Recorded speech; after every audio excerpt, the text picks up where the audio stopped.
Jeg har altid følt mig anderledes. Helt fra børnehaven, senere igennem skolen og nu her i mit voksne liv. Og før i tiden har jeg kunnet sætte fingeren på præcis, hvad det var, der gjorde mig anderledes. Men en ting, jeg i hvert fald lagde mærke til meget tidligt, det var, at andre mennesker har betydeligt lettere ved en hel masse ting, som jeg har meget svært ved. Hvorfor har jeg så svært ved at gennemføre ting, jeg har sat mig for? Hvorfor har jeg så svært ved at koncentrere mig? Hvorfor har jeg så svært ved at interagere med andre mennesker og samarbejde med dem? Et normalt stereoanlæg har en volumenknap, der går fra 1 til 10. Og lad os forestille os, at alle mennesker har denne her volumenknap, som kan skrue op og ned for alle de her symptomer. Forskellen på normale menneskers volumenknap og personen med ADHD's volumenknap er, at ADHD-personens volumenknap går til 11. For det første kan der altså skrues højere op for den. For det andet, så er den nærmest skruet op konstant. Når jeg snakker om at skrue op på 11, så snakker jeg om, at de her udfordringer kommer op i et niveau, hvor de er så stærke, at de begynder at indvirke på livskvaliteten. De begynder at stille sig i vejen for de ting, man gerne vil med sit liv. Hvad en normal person gerne vil med sit liv. Velkommen indenfor i min hjerne, som den ser ud de fleste dage. Jeg plejer at kalde min hjerne for min indre Roskilde Festival. Forstået på den måde, at der sker en helvedes masse ting inde i den her hjerne. Der er billeder, der flimrer forbi. Der er konstant strøm af associationer. Der er en konstant strøm af impulser. Den her lille hund, synes jeg er et godt billede på min impulsivitet. Det er en ung hund, som I kan se. Det er en legesyg hund.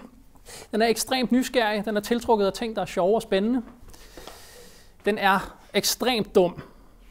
Og læg mærke til en ret vigtig ting. Den er ikke i snor. Den har det med at gøre nøjagtigt, hvad den selv vil. Før jeg har tænkt mig om, så har jeg sagt ting, jeg ikke mener, købt ting, jeg ikke har brug for, og gjort ting, som er dybt uansvarlige og dumme. Jeg kan også have det her kæmpe behov for at snakke, især om noget, jeg selv synes er spændende og sjovt.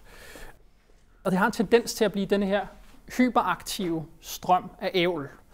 Og alt afhængig af sammenhængen kan det være stærkt underholdende og stærkt irriterende. Jeg har fået begge ting at vide. Kæft, du er så sjov. Ja, men prøv at arbejde sammen med mig. Okay.